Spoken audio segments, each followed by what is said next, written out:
Foi uma coisa linda que a gente viu ontem, foi bonito. Foi bonito mesmo. Bem, vamos falar então, né? A Argentina passou a seleção de Cabo Verde, venceu por 3-2. E assim como há um hábito, né, de nos jogos oferecerem premiações para as seleções, para os jogadores, eu gostaria de, com muita humildade, oferecer aqui o troféu para a seleção argentina que eu trouxe. Troféu Salto Alto para a seleção argentina, tá? Entraram em campo cheio de soberba, achando que poderiam simplesmente fazer um rachão, detonar, destruir a seleção de Cabo Verde em campo, com o desdém do adversário. Se continuarem assim, eu desejo, porque serão eliminados pelo Egito desse jeito. Aqui está o troféu que a Argentina merece desse jogo. Passou num sufoco danado contra uma seleção estreante, sem jogadores de primeira prateleira. A gente fala muito do goleiro Vozinha, que esteve muito bem, inclusive, na partida, mas até anteontem ele estava jogando segunda divisão do Campeonato Português, meus amigos. A seleção da Argentina é formada por grandes astros internacionais, né, do futebol. E tá aqui, ó, o que vocês entraram em campo com soberba e com salto alto, tá? Poderiam ter sido eliminados e mereciam ter caído diante da seleção de Cabo Verde, tá certo? Esse aqui é um tamanho, deixa eu ver, 37, provavelmente serve a Lionel Messi, tá certo? Se não ao Messi, aos seus colegas de elenco, tá bom? Tá aqui, ó, vou deixar aqui, ó, o salto alto em homenagem à seleção da Argentina, tá certo? Cara, Jário, só interromper rapidinho. Antes de começar a live, o Jário saiu correndo aqui e falou, calma aí que eu esqueci um negócio. Eu falei, o que é isso? Ele volta com um tamanho que eu não entendi nada. É isso. Falei, o que é isso? Aí, logo com a explicação, foi muito bem explicado, foi muito bem merecido e foi perfeito. A analogia perfeita. Troféu da soberba, né? Soberba. A Argentina abriu 1-0 ali e falou, já estamos classificados, né? Pra que vamos jogar sério? Vamos só que seguir o jogo aí, tá 1-0, tá de boa. Aí voltou mal pro segundo tempo, o Cabo Verde empatou, aí eles já começaram a ficar com aquele medinho, com aquela cara... Você sabe aquela cara que a gente quer falar, né? Mas a gente não pode falar aqui. A gente estava num bar, inclusive eu e o Henrique, a gente estava num bar com um monte de argentinos, os caras estavam com medo, viu? Os caras não estavam com medo, eles estavam meio que tremendo ali na base, mas foi um jogo fantástico. A Argentina, pra mim, não merecia se classificar, não fez um jogo bom, não criou chances também. Claro, teve uma ou duas com o Messi ali, mas nada excepcional num jogo desse.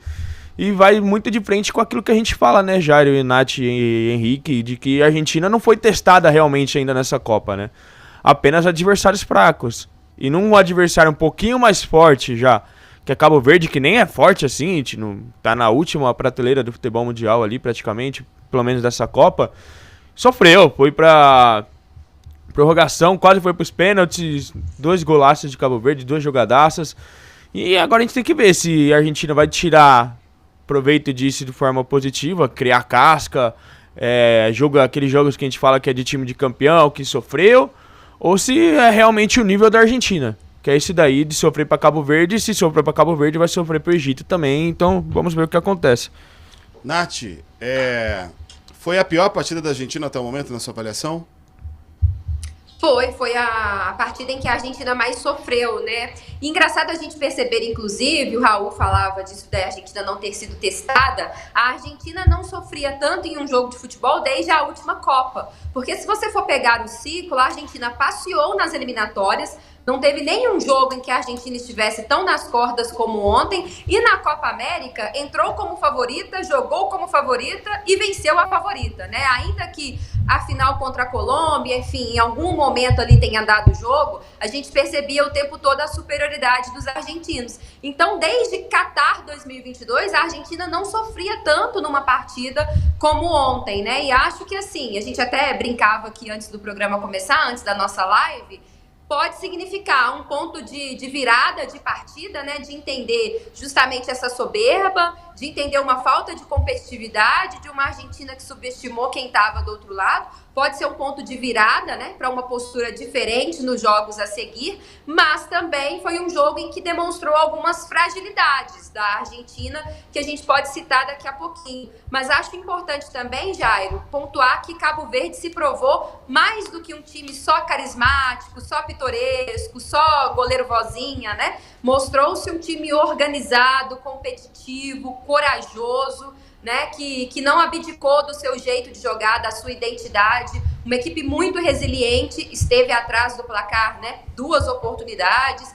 Enfim, acho que um time só carismático não faz o que Cabo Verde fez. Afinal de contas, não perdeu para nenhuma das 3 campeãs mundiais que enfrentou, né? A Argentina, a Espanha e também a seleção do Uruguai. Então, o esporte tem essa capacidade também um pouco de ressignificar o que é vencer, né? Cabo Verde não venceu nenhum jogo na Copa do Mundo, mas sai desse Mundial como uma seleção extremamente vencedora por tudo que construiu. Henrique, acho que a Nath tocou num ponto que é importante, porque a gente pode falar muito do passado, mas também tem que entender o futuro, né? O que pode ser no futuro. Porque, assim, na sua opinião, isso pode ser um ponto de virada positivo para a seleção da Argentina, no sentido de acordar, ou isso pode ser um ponto negativo, no sentido de que há um calcanhar de Aquiles exposto, há uma fraqueza da Argentina exposta que foi colocada na janela pela seleção de Cabo Verde? Eu acho que pode ser visto pelos dois lados, Jair. Eu acho que pode ser um jogo tanto para se criar casca, como se criou na última Copa. A Argentina, vamos relembrar, ela teve muita dificuldade para passar da Austrália, por exemplo, né? E a gente imaginava que a Argentina, naquele momento, ia até, enfim, dar um passeio na Austrália, por ser a Austrália, sabe? Pela Argentina, tem toda a alma da Copa. E acabou não acontecendo. Eu acho que naquele ano foi o jogo do ponto de virada ali da Argentina. Eu estava lembrando com o Raul ontem que em 2014 para a Alemanha foi o jogo da Argélia, né? Que sofreu, penou para passar da Argélia, que é uma seleção muito mais fraca, e acabou tendo também um ponto de virada para chegar ao título mundial. Apesar disso, eu acho que pelo lado negativo, assim, Cabo Verde é uma seleção muito aplicada. Ontem conseguiu dominar o meio-campo totalmente da Argentina. E aí, já entrando um pouco nessas fragilidades que a Nath citou da Argentina, a Argentina não sabe jogar pelas laterais do campo. O jogo dela é totalmente focado no meio. Ela não tem nenhuma passada, não tem laterais que atacam muito a profundidade do time adversário. Então, ontem Cabo Verde fez o que, por exemplo, a Áustria pecou em fazer contra a Argentina, que foi pressionar muito lá na frente, e quando deu espaço para a Argentina no meio de campo, eles jogam a bola no Messi e o Messi resolve a parada para eles. Ontem o Messi jogou, inclusive, vale destacar, o tempo inteiro, né? Um cara de 39 anos, no patamar que o Messi está, e antes da Copa se falava muito sobre as condições físicas do Messi, como ele chegava para a Copa do Mundo, porque afinal ele está tirando férias em Miami, jogando a pelada dele lá com os amigos na MLS. Então eu avalio muito nesses dois sentidos. Eu acho que pode ser um jogo para se criar casca, e acho que assim, seria com qualquer seleção. Inclusive fico imaginando como é que estaria aqui no Brasil se a seleção brasileira tivesse penado desse jeito para passar de Cabo Verde. Henrique, a gente estaria aqui detonando, xingando todo mundo. Se o Neymar não voltaria pro Brasil, nada mais aconteceria.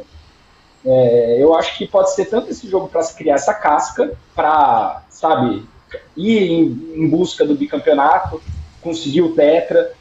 Em compensação, foi um jogo que expôs muito essas fragilidades. E eu acho que o Scaloni, acho muito difícil que ele mexa na equipe para o decorrer da Copa. Até porque tem um estilo muito próprio de se jogar, mas eu acho que vai ter que começar a pensar em, pelo menos, outro tipo de alternativa que não seja dar a bola para o Messi e resolva o jogo. Muito bem.